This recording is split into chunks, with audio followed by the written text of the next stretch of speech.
I didn't know that you were still here. I thought maybe you'd gone to the other side already. When I came the first day and I was talking to Mary Kavila. and she said, "Oh, Bishop is in Meru." And I went, "Oh, could I see the Bishop?" And she said, "I think so." And I said, "Could I interview the Bishop?" She said, "I think so." And then she arranged it. So this was not even on our itinerary of things to do, but it was a magical, serendipitous thing that the Holy Spirit allowed to happen. It's when they called me from Maua, and then they say you are around. Yeah. I couldn't believe it. How come that we are there? Now here they are. Well, we are happy to meet you and to be here. And I am thrilled to renew our friendship. I'm thrilled.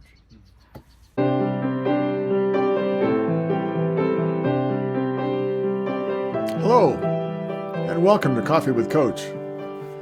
Today I want to introduce you to one of my dearest friends, Bishop Lawi Imathiu of Kenya. I interviewed Bishop Imathiu in June of 2024 when I was there with a work team. But I knew him since 1987 when I went with the Pasadena, Kenya team to install a water system at Maui Methodist Hospital, and then again in 1999 when we sent a team from St. Andrews by the Sea to install the water system at Kenya Methodist University. I've known Bishop Imathiu to be a man of vision and courage, a man who builds things, a man who dreams great dreams and expects others to get involved with them. I think you'll find him delightful. He is 92 years old, and he is strong and vibrant and alive and still dreaming new visions for his church. I'm Steve Petty, and my goal in making these videos is to help you become a better church leader, to help save you time and money, and to help educate, energize, and motivate you to motivate your church. And I think listening to Bishop Imathiu will motivate you.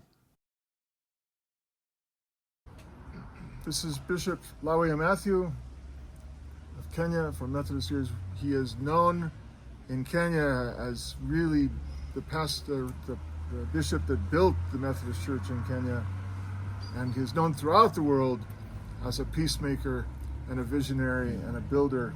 And it is my pleasure today to be with him again and talk about the work of the church and the work of Lawi Imathiu. Can we do that? The work of the church. Yes. You have been you're 92? 92 this month. Wow. Happy birthday. Happy birthday. Thank you. Praise the Lord. Praise the Lord. So, at some point, God called you to the ministry. Can you tell us about that? My father was the first member of the Methodist Church in this area called Meru. We were ruled by colonial government, that is from Britain. Missionaries were from British. They were from Britain. And the church here was started by people from Britain who were accompanied by one Kenyan from coast called Reverend Jara, Joseph Jara. Then they came here, I think is in 1911, if I'm not mistaken, or 1910. That is when they started the Methodist Church here. Mm-hmm. Then my father was a young person, was not even married. He got married. And he was also trained as a medical person. He worked.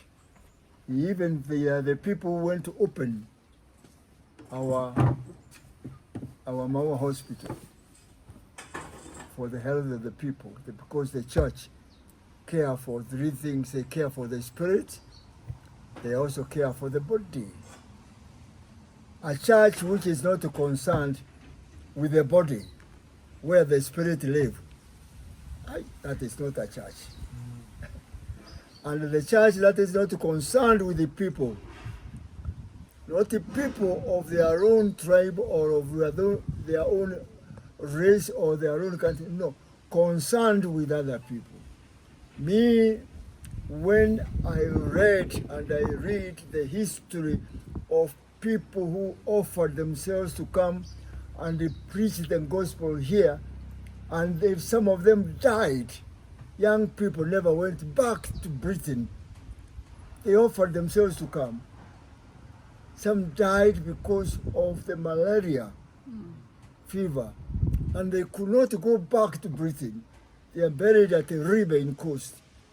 And when I go to see their gravesite, I feel moved that I am bought. I am made what I am by the life of somebody else. So me also, I feel that I would give it to anyone else and do anything I can for someone else to be as good as possible, better, if not better. I was taught by these missionaries. They didn't know Khmer, but they tried to see how it works. I learned the English I'm talking about from them. Then I was trained to be a musician. I was playing music. That's what I thought I was going to do, and so on, things like that. What instrument did you play? Yeah. Piano? Piano. Okay. But it was, by then it was a kind of a small organ, not, I don't know how, the English has gone, I don't remember how we were calling them, not organ, but actually small things playing in the church. Mm-hmm. And I learned even to do this one, Accordion. piano accordion. Yeah. That was my interest. Then they taught me how to preach. You had to be taught how to preach? Yes. Because I was to be told when preaching where you start, how you do it, and where and whom you try to make people know with a simple language and the clarity, who is this Jesus? How come man can be God? Knowing that in African type, we knew God. We knew God, but not in Jesus Christ. We knew the Spirit, but we did not know how the Spirit comes. We were seeing them from a different perspective. So for me to understand Jesus, who is wonderful, I have never forgotten what Jesus did. Then I was taught about these missionaries who did a job for me and died for me. Another man of people of whom I know. So I am moved, and I wanted to work and to make other people know that God. I don't mind what the pay, we have been poorly paid. I can tell you, you can't believe me, how much the church ever gave me as a salary. Unbelievable. And yet, I'm living. Pastors make it on small salaries everywhere. I'm happy. I never thought I can have a house of my own. A house. And because mine, I started with a small house. And a bed which actually did not have more than one blanket. And this blanket, we were sharing it with my brothers. Imagine you sleeping in a house and then underneath the cows, oh no, not cow, you have sheep there and they eat cloth. Then by a bad chance they may begin to eat your blanket. Before you know where you are, it has come all of it with it, and the goat is having it. Then we wake up and then, oh, we don't have a blanket. Take it back again, and then with the chicken in the house, I can tell you, and the chicken wake you up very early. You have to open door for them to get out. So we learned how to wake up early in the morning. Anyway, those are So you had the call to the ministry. I went into the ministry. I was educated. I did not have good education. I went on to 8 years taught by the missionaries. Okay. But then I did not go beyond there. But I wanted to have a degree, which missionary were talking about the degree. Mm-hmm. They wondered whether I can have it. But the missionaries were good. They said, do you want to have a degree really, Lawi? I said, yes. They said, you have to do a lot of work to study at home. And we shall help you. So we started what we were calling correspondence course. Mm-hmm. I had to go throughout the education, high school education, through correspondence course from South Africa, reading it, disciplining myself to be accepted to go to be trained as a teacher and on to be trained as in the theological school. Hard job. So where did you go to theological school? I have gone to several college school. I started with St. Paul's United Theological School. Then I was taken back to Zimbabwe, where there was a Methodist college, theological school. Then I went on to England, but I was put into Anglican Lincoln Theological School. Mm-hmm.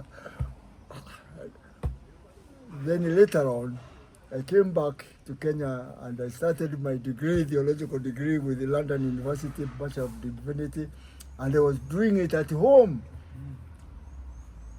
Then I came to theological school here, St. Paul's again. I was being taught by those who were teaching with me also, who had PhDs there.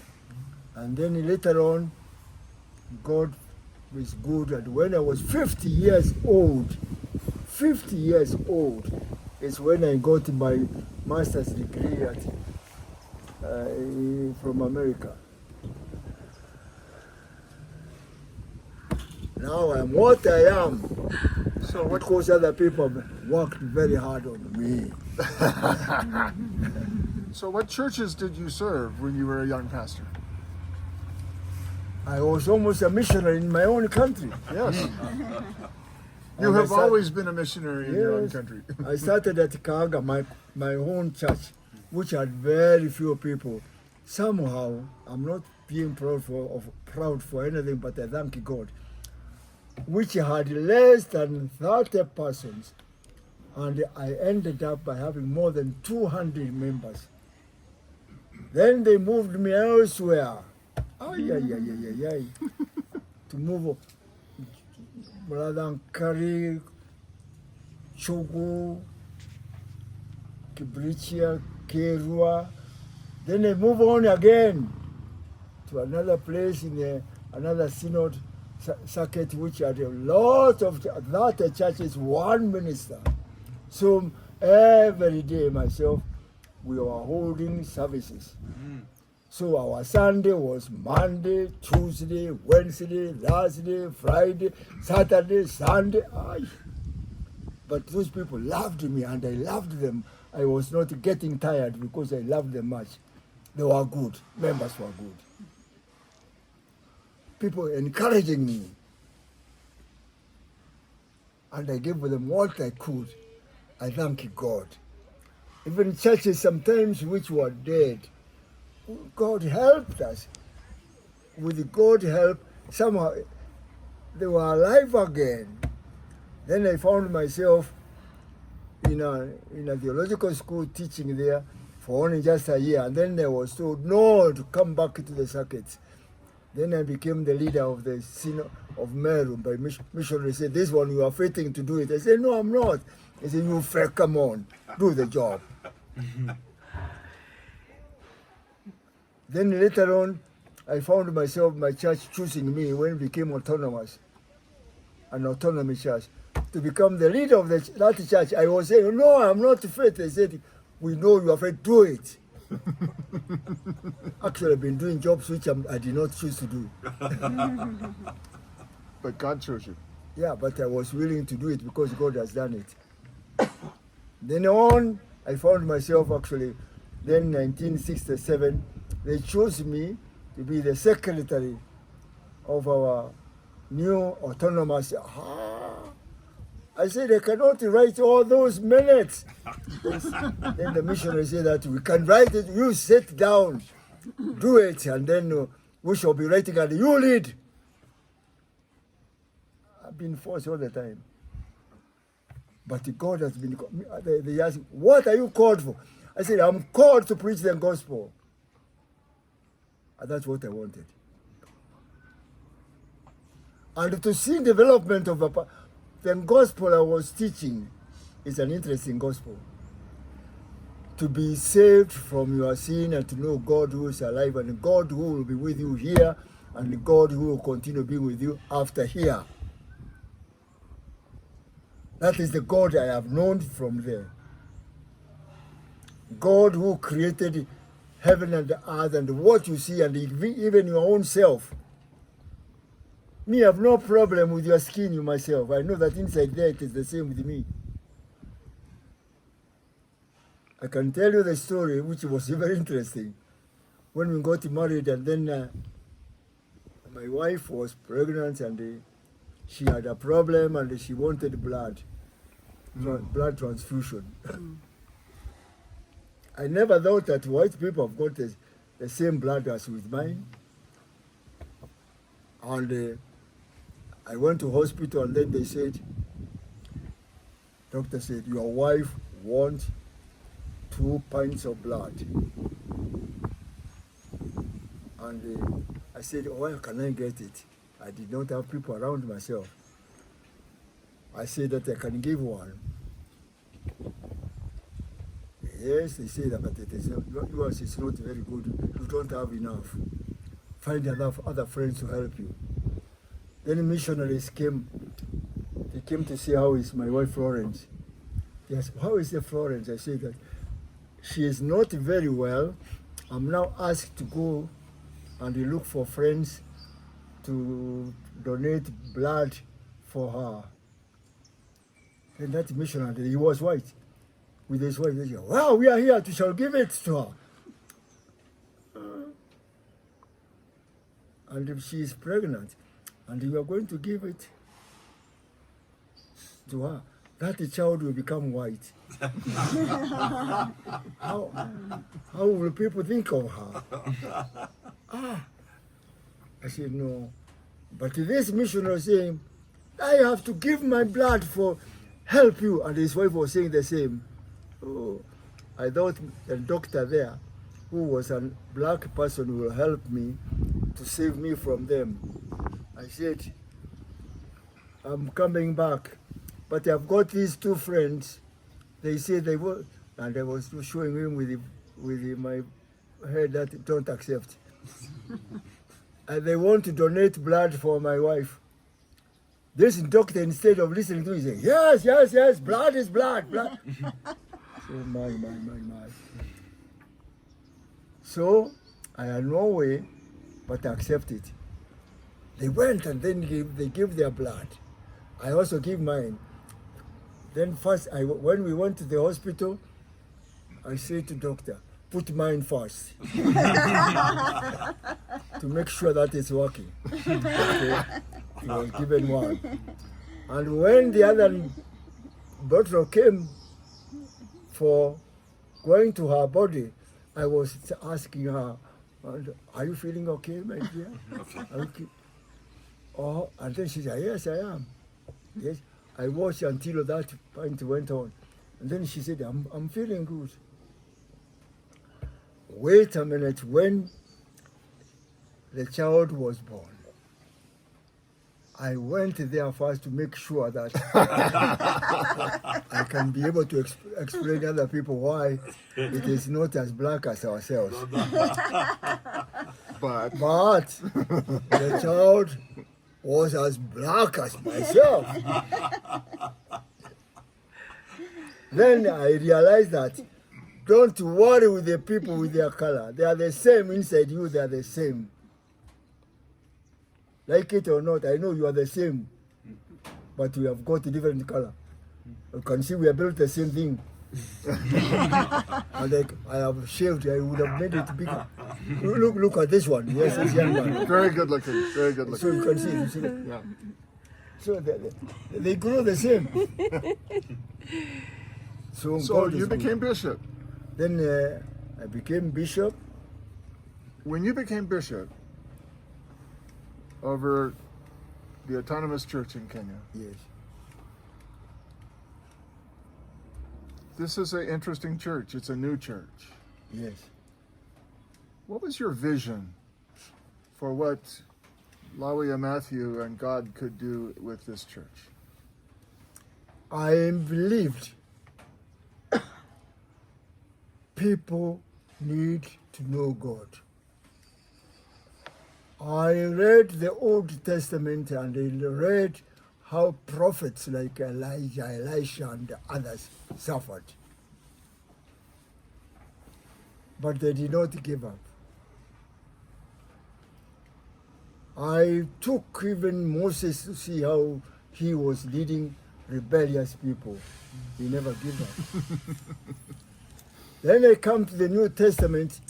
I read Jesus, how he suffered and how his own disciples suffered and how Paul and others suffered and they still went on. Yet they had job to do. I said, if they succeeded, why not me? So, we were so poor, but wonderful people came in to our help. Like some of the things I did which were impossible is our Kenya Methodist University, which we have been, I think. When I first say that I'll build it, it can be built. I was copying what my people in America were telling me, how they started their own universities. It is the church that started universities. Some of the churches started right in their home and placed there. Then they said, it's the Americans who are encouraging me. If we did it, you can also do it. Where shall I get professors from? They said, there are many people who come and help you here and there and so on. I took courage to strive and to raise money from Kenya. And the Kenyans were willing to do the job. And then supported by people from all over the world, and mostly from the United States. And on, I found the church. We have got it there. I remember when we did the water project at Mawa, when we dug the pipeline and put the water into the hospital, that you and I had a conversation. And you said, I'm going to get the country, the government, to give me 100 acres of land, and I'm going to start a university. Yes. That was in 87. Yes. And you were dreaming of it then. Yes. And you pursued it.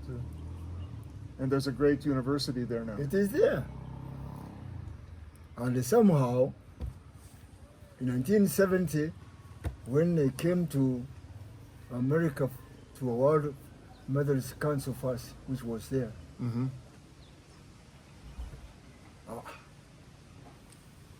I couldn't believe that we can be members of it like that. I never knew that people like me can be the head of it. Magnificent people. And then later on, they came to Kenya, invited because I was actually then the presiding bishop. I did welcome them. And later on, I found them inviting me to go somewhere else. Then later on, I became a member of the executive. And the people from America, most from them, most of those bishops, are those who proposed that I become the president of the World Methodist. How come? And how are we going to manage it? Then They were so good. And then with that help of God through them, I became the world person, being sent by the same church all over.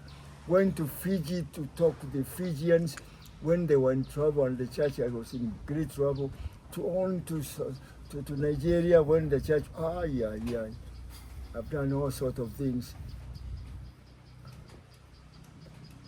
Now, But they chose you, those American bishops. They chose you, just like the missionaries chose you, yes, because they said, Lawi is a man of faith and a man of vision. Many pastors are men of faith and women of faith, but not all pastors have vision to see what might yet be and to have the courage to build it. What helped you to have that vision and to have that courage to build it? how can I put it? There are things that happen to you, and you do them sometimes not knowing what you are doing. If somebody asks you like what you're asking me, how did you come to do it? It's difficult for one to tell you how.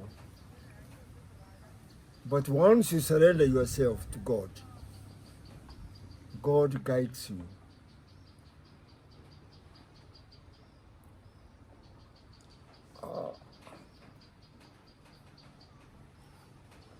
Let me tell you, for example, Please. these people here,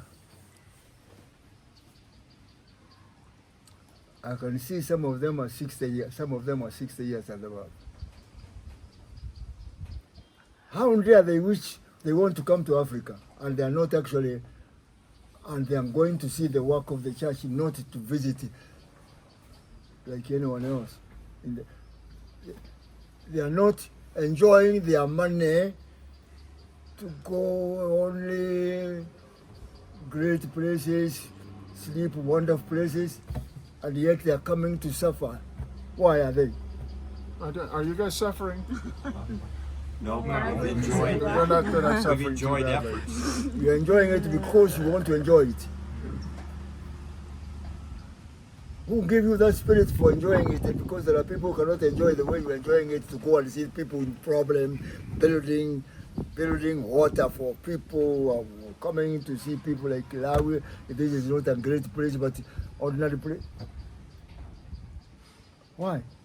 I'll spend all that money you have to waste it, and I'm going to ask you for more, and you give it. You keep on giving. You don't speak Khmer?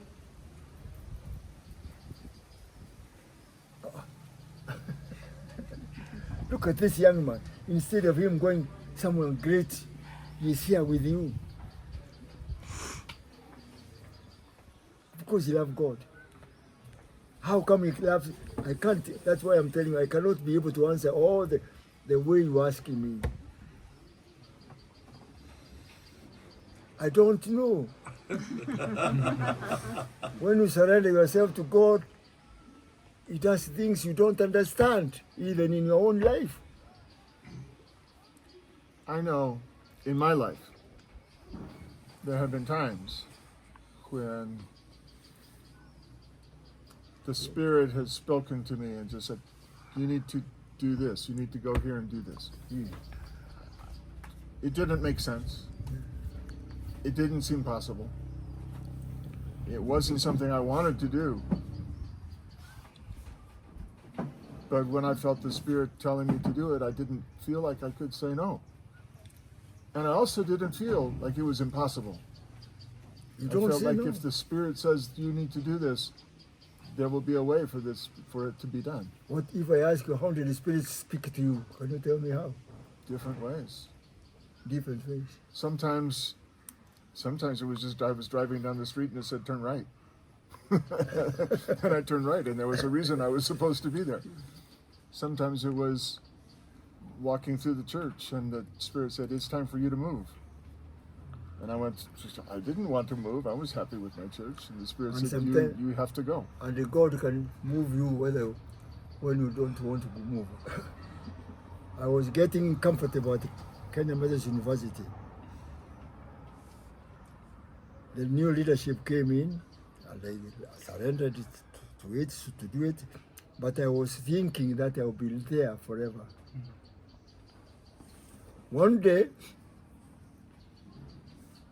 because they did not know how to move me out, and they could not work with me all the time watching them,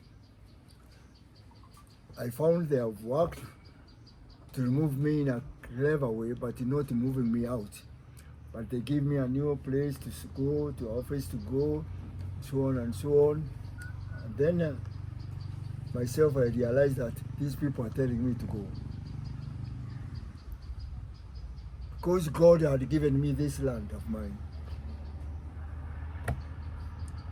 And I felt that there are three things I have not fulfilled. One, I wanted to teach people more music and the people to learn more music from different people. And now, if I'm not at Kemu or Tuena College, I finished.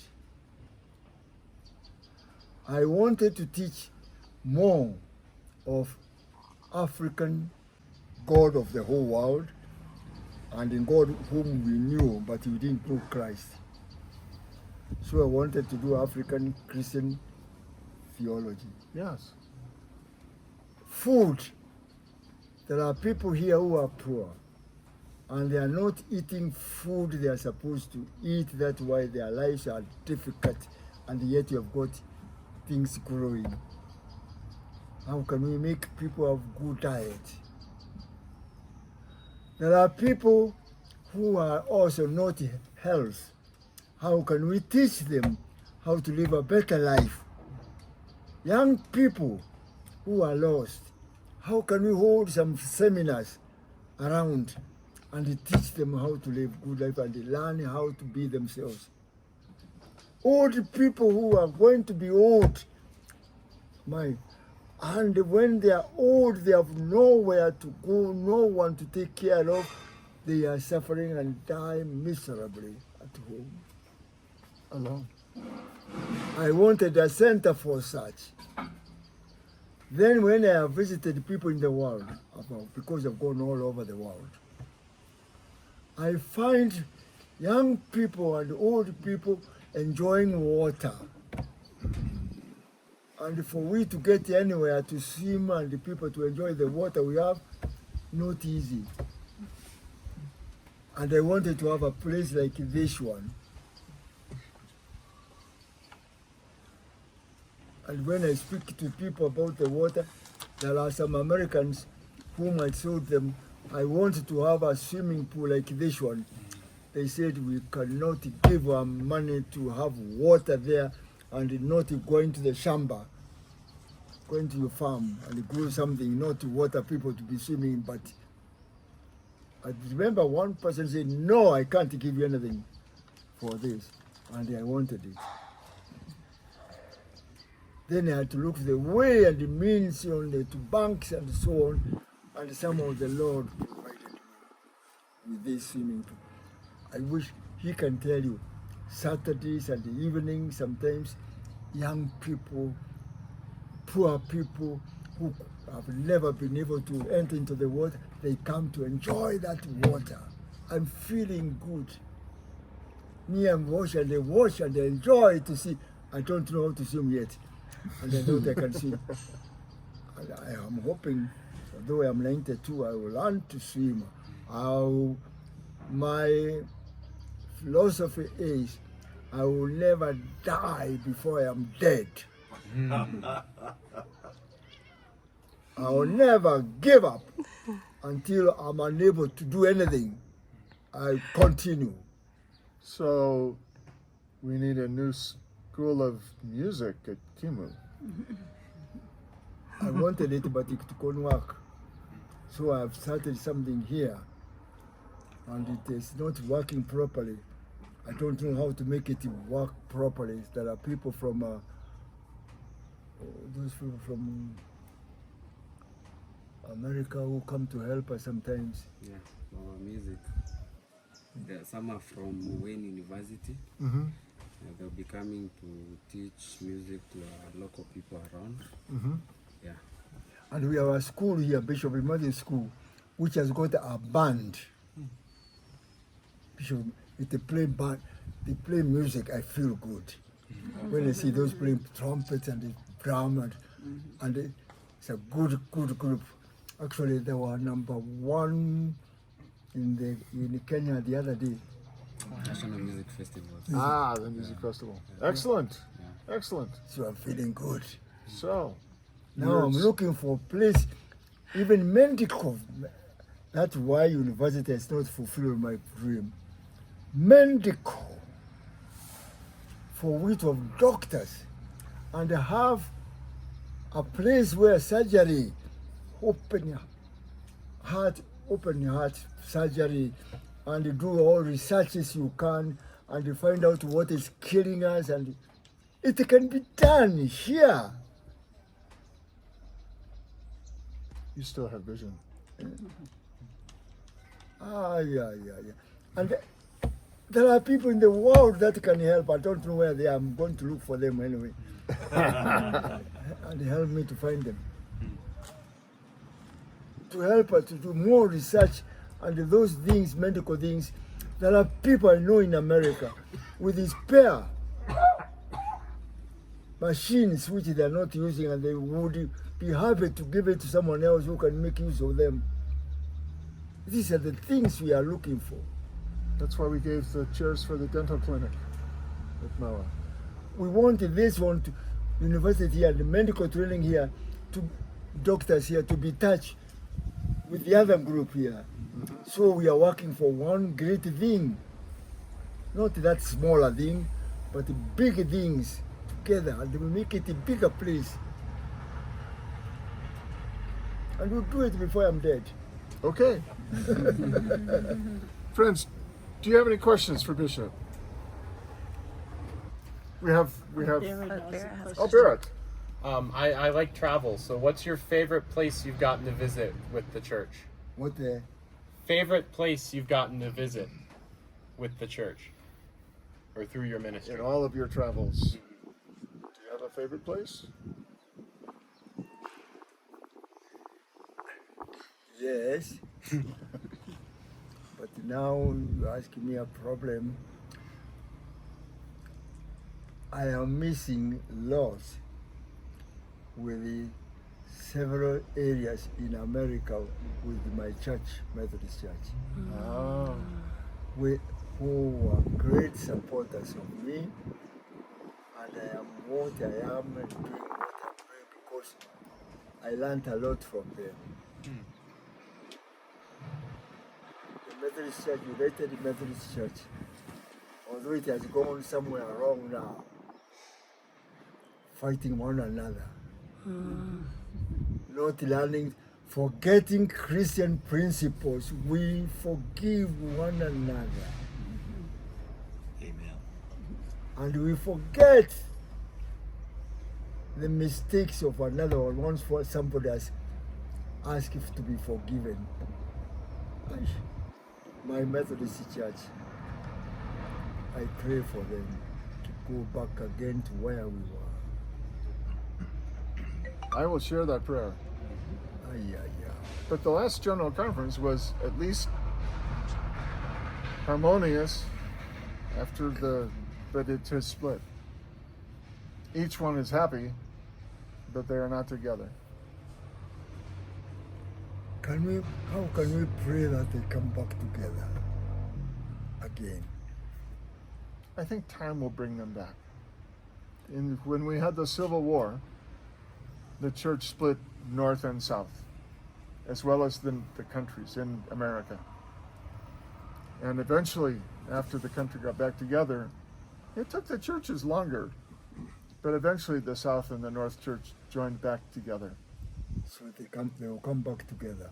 And formed what eventually became the United Methodist Church. So there's possibility.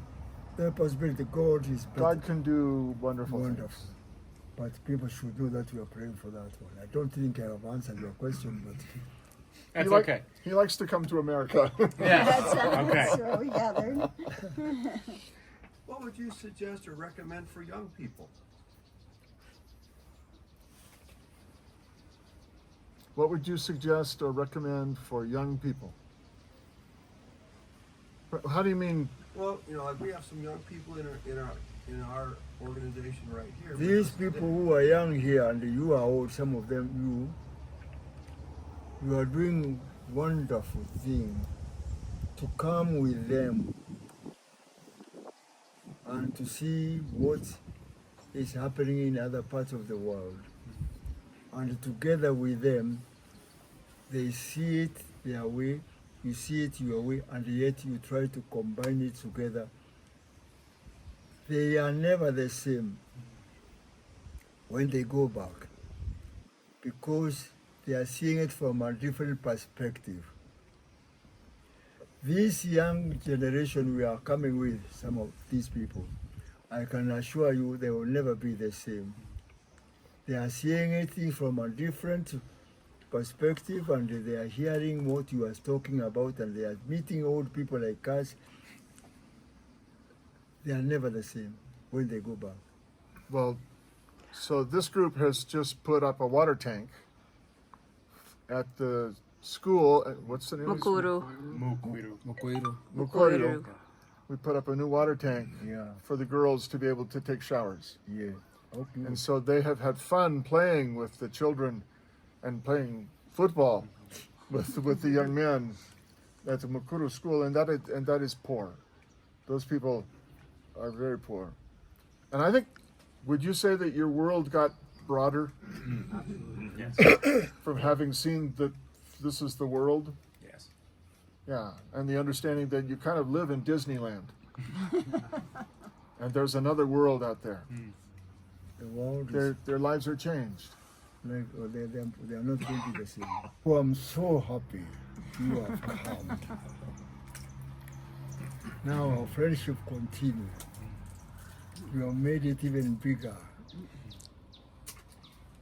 Now you will not forget to be with us and your church and the big people and the older people like me. We still meet and see what we can do more in the world and for we to be remembering one another. It's my prayer and hope we shall meet once again and many more times before we are called on high. And if we are called on high quickly, doesn't matter, we shall meet over there. Thank you, Bishop.